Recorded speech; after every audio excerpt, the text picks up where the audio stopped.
You ever get that feeling? Like something changed, but nobody announced it? Like somewhere between 2024 and 2025, we quietly stopped asking what makes a driver's car a driver's car. And I didn't notice it in a supercar, not in some loud headline-grabbing thing. It crept in through something way more ordinary, something like a Tiguan. Yeah, I didn't expect to say that either. We're rolling down this empty highway, right? Just enough road noise to remind you you're alive. And I keep thinking about how Volkswagen used to feel. Not fast, not flashy, just honest. I learned clutch control in an old Golf that smelled like oil and regret. Every shift felt mechanical, like you were part of the machine. You didn't drive it, you negotiated with it. And now here we are, 2026 Tiguan. Bigger, smoother, smarter, and somehow still trying to hold on to something human. The first thing you notice isn't speed, it's how quiet it is. Not dead quiet, just controlled, like it knows when to let the outside world in and when to shut it out. There's this new confidence in how it moves, not aggressive, but deliberate, like it finally grew into itself. And I keep asking myself, when did SUVs stop feeling like compromises? Because this doesn't feel like one. You dip into the throttle a bit, nothing dramatic, just enough, and it responds clean. No drama, no laggy hesitation, just there.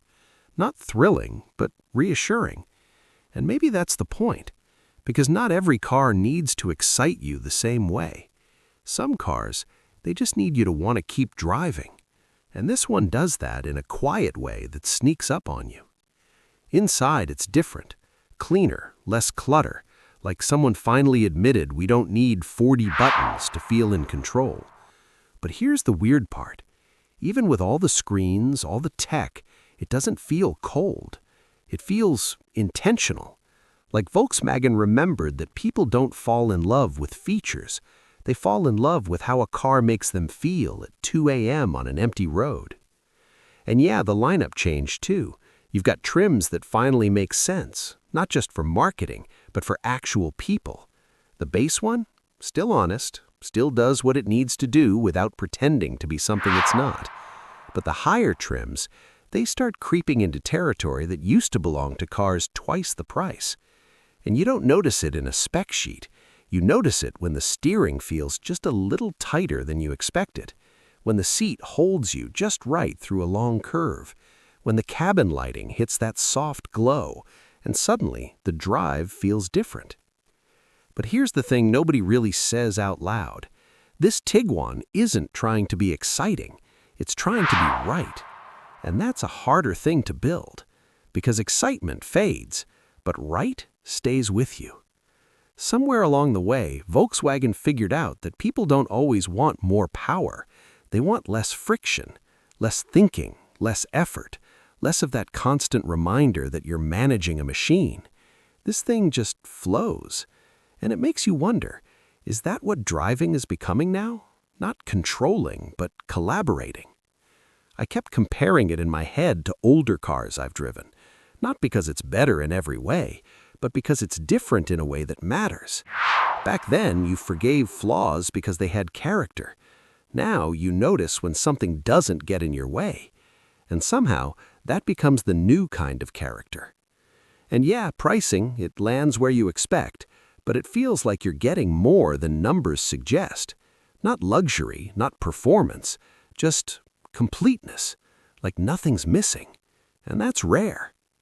But there's one thing in this whole lineup that caught me off guard.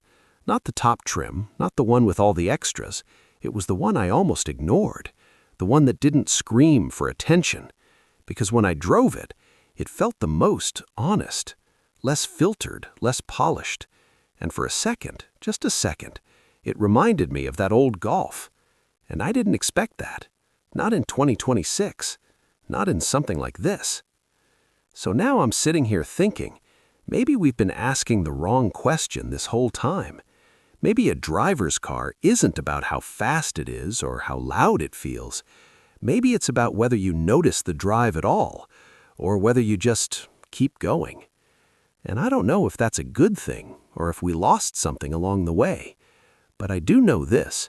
If a Tiguan can make you question what driving means, then what exactly are we going to call a driver's car 5 years from now? You know what's funny? A few years ago, if someone told me I'd be out here, late night, talking about a Tiguan like it actually means something, I would have laughed. Not because it was bad, but because it was predictable. And predictable cars don't stay in your memory. But this one, it does something weird. The longer you drive it, the more it starts to reveal itself in small ways. Like the way it settles into a long curve, not sharp, not floaty, just balanced. And you don't think about it in the moment, but 5 minutes later you realize, wait, that felt really sorted. And that thought sticks longer than you expect. I took it through a stretch of road I've driven for years, the kind where you already know every dip, every uneven patch, every corner that tightens just a little more than it should. And usually you brace for it, you prepare. But in this, I didn't. And that's when it hit me. When a car stops asking for your attention, does that make it better or just easier? Because there's a difference, and I'm not sure where this sits yet.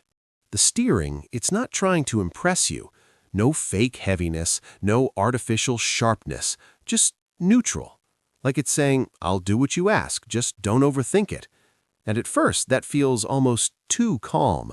But then you spend more time with it, and you realize calm doesn't mean boring. It means consistent. And consistency builds trust. And trust, that's something modern cars don't always get right. You ever drive something that feels amazing for 10 minutes and then starts to feel tiring, like it's constantly trying to prove itself? This isn't that. This doesn't need to prove anything. It already knows what it is. There's this moment, somewhere between city lights and open road, where everything just aligns. The seat feels right. The wheel feels natural in your hands. The engine hum sits exactly where it should. And you're not thinking about features or trims or price tags. You're just there, driving. And that's when you realize most cars today are trying to impress you, but very few are trying to understand you. And somehow this gets close, closer than I expected. Now, yeah, if you push it, it won't suddenly turn into something it's not. This isn't going to light up a back road like a hot hatch. It's not going to beg you to go faster, but it won't punish you either. It just adapts. And that makes me wonder, have we been chasing excitement so hard that we forgot how good effortless feels? Because effortless is addictive. The tech in here, it's smarter now. You notice it in little things, how quickly it responds, how it doesn't make you dig through menus just to do something simple. And yeah, sometimes it still reminds you that it's a machine, but less often. And that's progress. Not flashy progress, but meaningful. I remember sitting in older cars late night like this. No screens glowing, no systems thinking for you. Just you, the road, and whatever song happened to be playing. And there was something raw about that. Something real. But also something tiring. Because you had to manage everything. Every sound, every movement, every little correction. And now, cars like this take some of that weight off. Not all of it, just enough. So the question becomes, is that a loss or is that evolution? I keep going back to that one version in the lineup, the one that didn't try too hard, because in a world where everything is becoming more refined, more polished, that slight roughness, that tiny bit of imperfection, it felt alive, and it caught me off guard. It's strange, right? We spend years wanting cars to be smoother, quieter, smarter, and the moment they get there, we start missing the flaws. So maybe that's what this Tiguan is really showing us. Not that it's perfect, but that perfection isn't what we actually connect with. Somewhere out there, there's still a car that makes your heart race, that demands your attention, that fights you a little just to remind you it's there. And those cars, they matter. They always will. But then there are cars like this, cars that don't fight you, cars that don't shout, cars that just fit into your life so naturally you stop noticing where you end and the car begins. And maybe that's a different kind of love, not the loud, unforgettable kind, but the one that stays.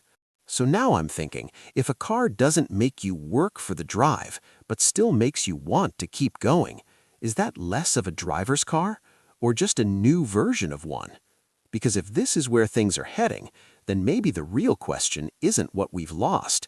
It's whether we're ready to admit we might actually like where we ended up.